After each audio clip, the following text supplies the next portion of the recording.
Imagine you just made a big purchase. Maybe it's a car, a house, or a vacation. The excitement is real, right? But then, a few weeks later, that excitement starts to fade. The reality sets in. The debt, the stress, the maintenance. That's where the psychology of money kicks in. You see, it's not just about how much we make or how we invest. It's about how we feel about money. We all have deeply ingrained beliefs and emotions tied to money that go way beyond just numbers.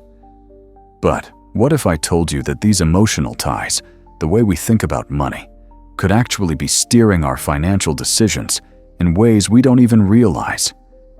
In his groundbreaking book, The Psychology of Money, Morgan Housel dives deep into these exact concepts. He argues that financial success isn't just about making the right decisions. It's about understanding the complex human behaviors, biases, and emotions that influence how we handle our finances. So, in this video, we're going to explore some of the most powerful ideas from Housel's work and how they can completely change the way you approach money. This isn't just about saving more or investing smarter. It's about understanding money and the psychology that shapes it. Money is personal, right? We all have our own experiences, upbringings, and stories that shape our financial behavior. Some of us were taught to save every penny. Others grew up with the idea that spending and enjoying life was the way to go. But what makes those beliefs so powerful is the way they shape how we think and feel about money, often without us even realizing it. Housel explains that this relationship with money isn't just shaped by the facts. It's shaped by our emotions, our past experiences, and how we were taught to view wealth. Our financial decisions are often based on how we feel about loss, success, fear, and even pride. Think about it. Do you ever feel anxious when you check your bank account? Or maybe guilty after buying something you didn't need? These feelings are not just random. They're deeply tied to our past experiences and the lessons we learned about money growing up. This idea is central to Housel's message. Money is not just about math, it's about behavior. And understanding the behavior behind our financial decisions can unlock a whole new way of thinking about wealth and security. One of the most powerful lessons Housel shares in The Psychology of Money is the idea that luck and risk play a massive role in financial success. He makes a bold point. We tend to overestimate the role of skill in success, especially when we look at wealthy individuals. Sure, there are countless stories of self-made billionaires, people like Elon Musk, Warren Buffett, or Jeff Bezos. But behind their success lies a combination of timing, circumstances, and pure luck. You might think, well, I'll never be as lucky as them, and maybe you're right. But Housel's point isn't to say you can't achieve financial success. It's to remind you that success is not always about skill. In fact, it's often about being in the right place at the right time, and sometimes just plain old good luck. And on the flip side, risk is always present. We rarely think about it in our day-to-day decisions, but every financial choice we make, whether it's investing in the stock market, starting a business, or buying a home, comes with risk. The key, Housel says, is to acknowledge it, not ignore it. Understanding that luck and risk are both significant factors helps us avoid the trap of thinking that success is entirely in our control. But how do we make the right decisions when luck and risk are so unpredictable? That's where Housel's ideas about long-term thinking and the power of compounding come into play. Here's one of the most transformative ideas that Housel shares: the power of compounding. This concept goes beyond just earning interest on investments. It's about the way that small, consistent decisions accumulate over time to create massive wealth. Housel uses the example of Warren Buffett, whose wealth didn't come from some massive, once-in-a-lifetime investment. It came from decades of consistently making the right decisions and letting time do its work. The earlier you start, the more you benefit from the compound effect. But here's the catch. Compounding works best with patience. Most people want instant results. They want to see their money grow quickly. But wealth isn't built overnight. It's about playing the long game. Compounding doesn't require perfection. It requires time and consistency. It's like planting a tree and waiting for it to grow tall. And it's not just about saving money. It's about making wise financial decisions that pay off over time. That's why many people who experience quick success end up falling short. The patience to wait and let the money grow is what most people lack, and it's the one factor that separates those who succeed in the long run from those who don't. One of the most intriguing concepts Housel explores is the idea of enough. In a world where we are constantly told to want more, have more, and do more, it's easy to lose sight of what truly matters. Housel asks the essential question: how much is enough? For many people, the pursuit of more money, more success, and more material possessions becomes an endless cycle. We think that once we hit a certain financial milestone, whether it's 6 figures, a luxurious house, or a brand new car, then we'll finally be happy. But here's the problem. Once we reach that milestone, we often find ourselves setting a new target, thinking that next level will bring us the satisfaction we're looking for. This pursuit of more can quickly turn into a trap.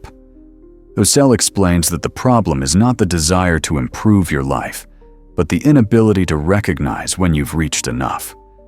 We all know that feeling of wanting the next thing, whether it's the bigger paycheck, the promotion, or the next car. But often, we find that those things don't bring lasting happiness. They bring temporary joy, but no true satisfaction. We've all been there, right? You buy something new, feel great for a few days, and then, just as quickly, that feeling fades. What you're left with is the pursuit of more again. Housel points out that this constant chase is rooted in the fear of missing out.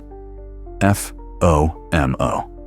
It's the same reason we can never seem to be satisfied with what we have. But Housel makes an important distinction. Wealth is not just about the amount of money you have, but about having the freedom to do what you want, when you want, without being tied to the relentless pursuit of more. This is why financial independence is so powerful. It's not about having endless wealth. It's about having enough to live life on your own terms, without constantly chasing the next big thing. In his book, Housel also delves into the concept of tail events, the big, unpredictable events that shape our lives in ways we can't always predict. These events, often far outside the realm of typical experience, can be both incredibly positive or incredibly negative. Think of the rise of the internet, the explosion of the tech industry, or even a financial crash.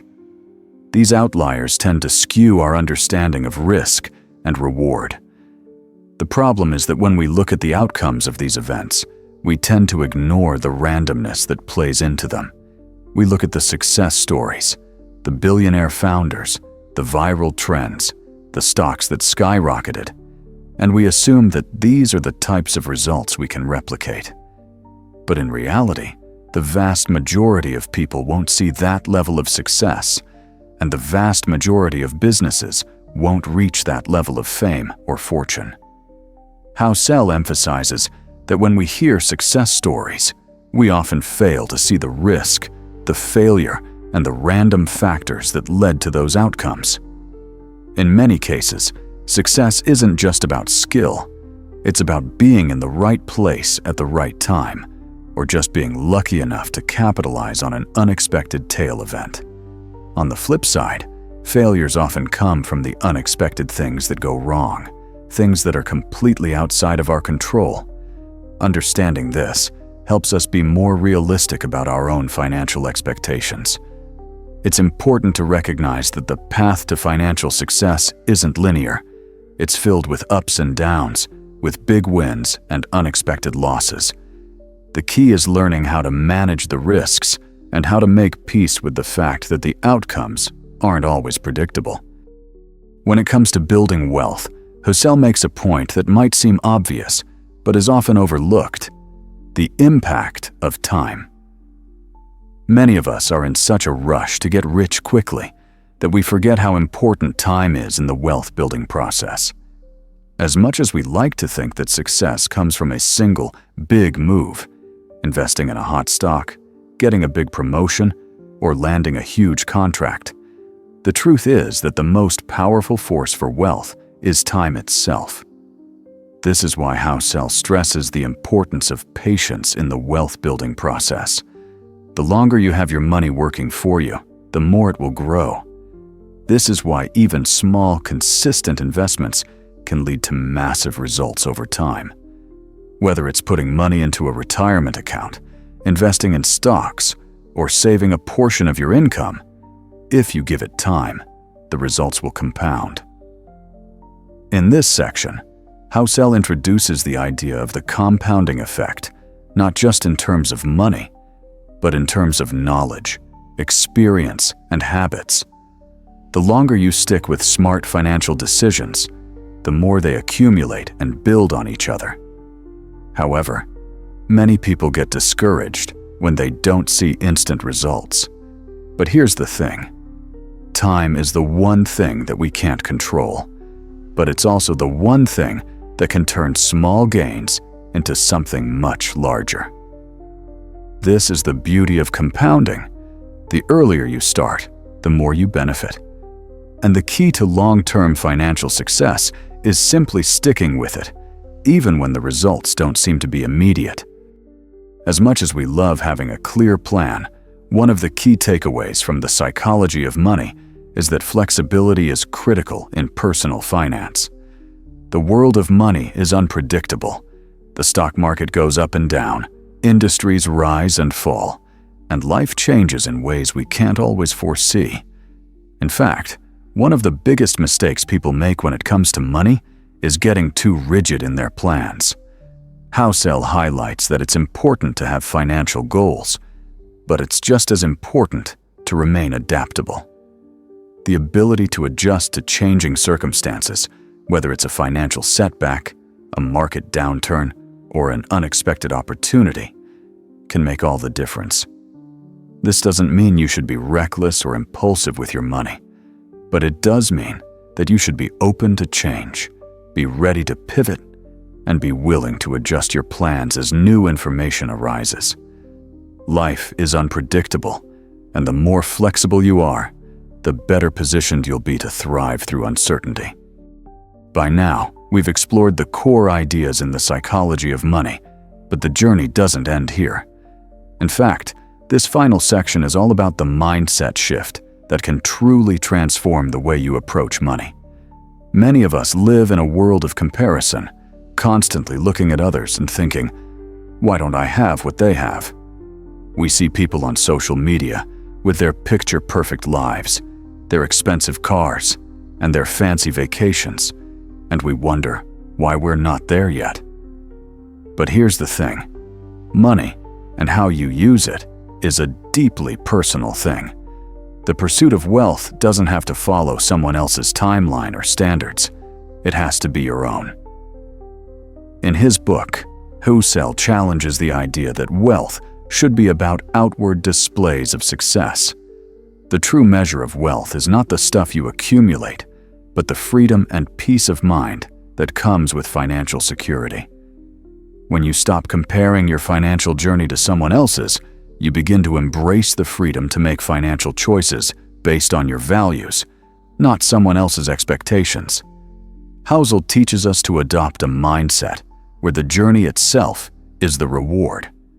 Rather than chasing the next milestone or focusing on external validation, you focus on building your wealth in a way that aligns with your personal goals. This can mean different things for different people. It could be achieving financial independence, saving enough for a comfortable retirement, or simply having enough to enjoy life without stress. When you embrace this mindset, you stop letting money control you. Instead, you start controlling your relationship with money. You stop working for money, and you begin making money work for you. One of the most profound takeaways from Housel's work is the idea that controlling your spending is the most powerful thing you can do for your financial future.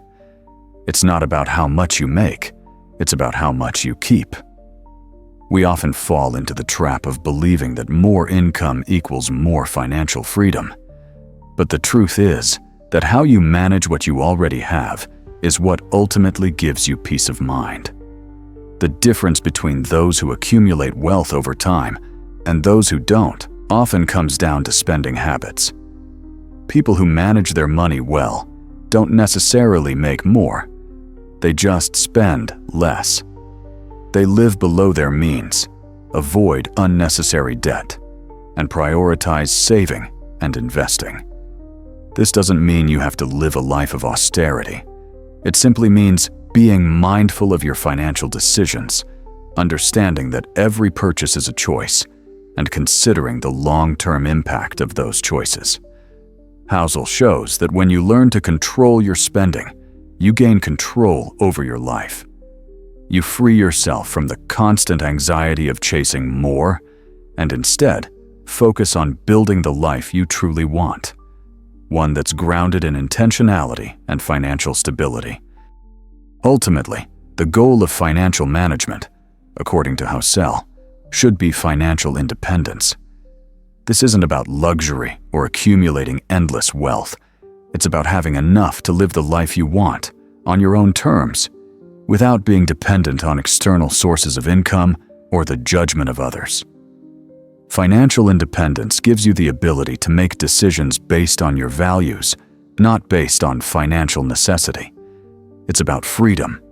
Freedom to choose how you spend your time, your energy, and your resources. This is why the earlier you start working on your financial independence, the better. Time, once again, becomes a powerful ally.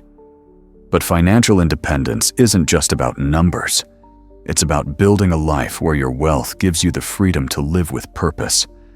Whether it's choosing to spend more time with family, traveling the world, pursuing hobbies, or simply having the peace of mind to know that you're secure. It's this freedom that makes financial independence so powerful. As we wrap up this journey into the psychology of money, one last idea from Housel stands out: the importance of teaching the next generation about money. The lessons we've learned, both good and bad, are passed down to those who come after us. If we want to break the cycle of unhealthy financial behaviors, we need to teach our children the importance of understanding money and the emotions that come with it. This doesn't mean teaching them to be obsessed with wealth or materialism. It means teaching them to have a healthy relationship with money, to understand the power of patience, the value of long-term thinking, and the importance of emotional control when it comes to financial decisions. By instilling these values, we help ensure that future generations can make better financial choices. But more importantly, we give them the tools to find true wealth, not in material possessions, but in the freedom and security that comes with understanding money's deeper psychology. As we conclude, I want to leave you with this final thought. Money is not just about numbers. It's about emotions, behaviors, values, and choices. The true power of money comes from understanding how it shapes our lives and how we can shape our relationship with it. Morgan Housel's The Psychology of Money challenges us to rethink everything we thought we knew about wealth. It reminds us that success isn't about chasing the next big thing. It's about learning to control our emotions, understanding the risks and rewards, and focusing on what truly matters. So ask yourself, what's your relationship with money? Are you chasing more, or are you building the financial freedom to live life on your own terms? The journey to financial security is not just about making smarter financial decisions. It's about making smarter life choices, grounded in understanding and emotional wisdom.